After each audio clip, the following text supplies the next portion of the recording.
Senador Rogério Carvalho. Eu queria, presidente, concordar que a gente precisa coibir a corrupção, inclusive a corrupção praticada por magistrados, quando no exercício da sua função. Notadamente, nós sabemos do caso que foi a anulação de todas as condenações do presidente Lula. E me parece que houve um caso de corrupção ao julgar o presidente Lula e, portanto, isso também precisa ser avaliado, precisa ser escaneado, porque esse tipo de prática do judiciário nunca mais esse país pode viver, porque isso levou a essa aventura autoritária, essa tentativa de golpe que nós vimos no dia 8 de janeiro, decorrente da intervenção criminosa, da atuação criminosa de um juiz na perseguição a líderes políticos e à política. Quero concluir dizendo outra coisa. Quem vai ao Banco Central não precisa de quarentena.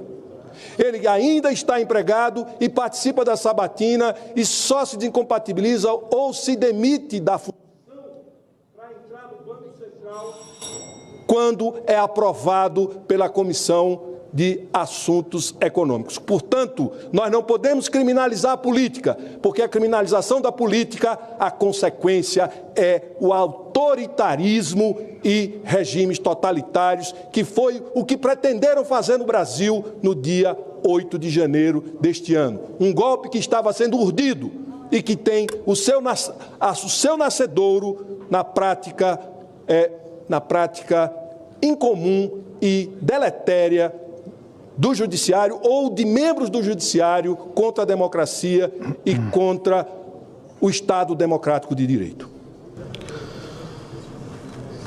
Não, eu repudio as suas palavras, desculpe, senador. Peço à mesa, inclusive, que o senador aqui está quase me acusando de corrupção. Quem gerou esses problemas todos foi a corrupção do seu partido, senador, desculpe. E nós combatemos essa corrupção. Peço que seja tratado com urbanidade aqui nessa tribuna e não de maneira inapropriada, ferindo, inclusive, o regimento, as palavras aqui do nosso senador.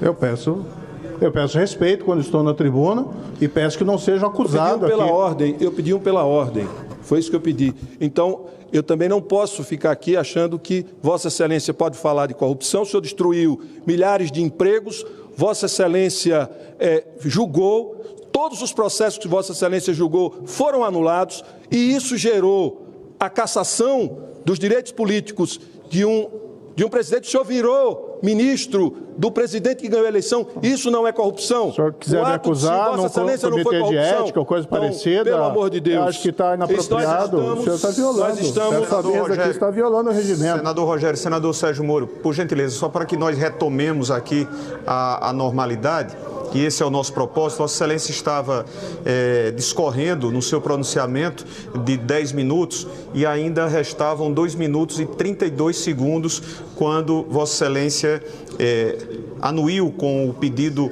de parte do senador Magno Malta. E aí nós estamos, pela presidência, garantindo-lhe os 2 minutos e 32 segundos para que possa levar ao desfecho o seu pronunciamento. Por gentileza. Então, faço aqui o registro que tomei o cuidado na minha fala de não pessoalizar a questão da corrupção, já que não quero aqui entrar em bate-bocas desnecessário, mas tenho que repudiar a fala do colega, que foi ofensivo em relação à minha pessoa e o trabalho que foi feito.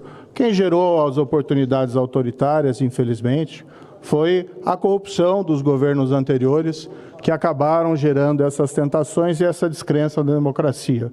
Mas aí que nós temos, inclusive, o exemplo que veio o Congresso Nacional em 2016. A Câmara dos Deputados e o Senado Federal deram uma resposta importante àqueles escândalos de corrupção, que foi a lei das estatais. Criar os mecanismos preventivos para evitar que nomeações puramente político-partidárias pudessem gerar relações espúrias e colocação de pessoas desqualificadas no quadro das estatais. Lembro aqui um tesoureiro do PT, que foi nomeado conselheiro da Itaipu, que talvez seja até uma boa pessoa, pessoalmente, embora fosse acusado de crimes, mas não tinha ali qualificação para preencher esse quadro. Então, o que eu faço aqui nesse momento é elogiar essa ação do Congresso, que aprovou a lei das estatais, elogiei o voto do ministro André Mendonça, e aqui tomo a liberdade, presidente Pacheco, de elogiá-lo também, porque quando foi aprovado esse projeto na Câmara, a toque de caixa, e enviado ao Senado, Vossa Excelência teve a serenidade e a tranquilidade de colocar isso no seu leito próprio e não colocar isso para ser votado assodadamente, desprotegendo a sociedade. E não se trata de criminalização da política. O que existe, infelizmente, dentro da política são poucos indivíduos, mas que muitas vezes a desonram praticando crimes. E quando se estabelecem algumas regras de prevenção, não se joga uma pecha de desconfiança sobre os políticos. A própria Constituição Federal, no artigo 54, tem previsão de restrições ao que os parlamentares podem e não podem fazer. Por exemplo, não pode contratar com a administração pública direta ou indireta, salvo se for aqueles contratos padrões. E ninguém jamais vai afirmar que esse artigo criminaliza a política.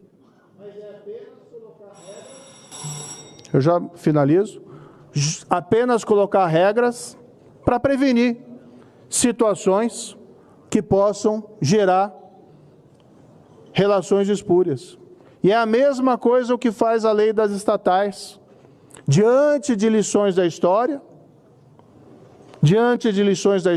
que revelaram que o loteamento político-partidário das estatais geraram oportunidades para o maior escândalo de corrupção da história do Brasil. E seria uma lástima que nós, eventualmente, e não acredito que faremos isso, levantássemos essas restrições sem que houvesse um debate sereno, saudável, aberto à sociedade, para que, se for realizar qualquer alteração na lei das estatais, que seja para fortalecê-la e não para enfraquecer a sociedade. Muito obrigado.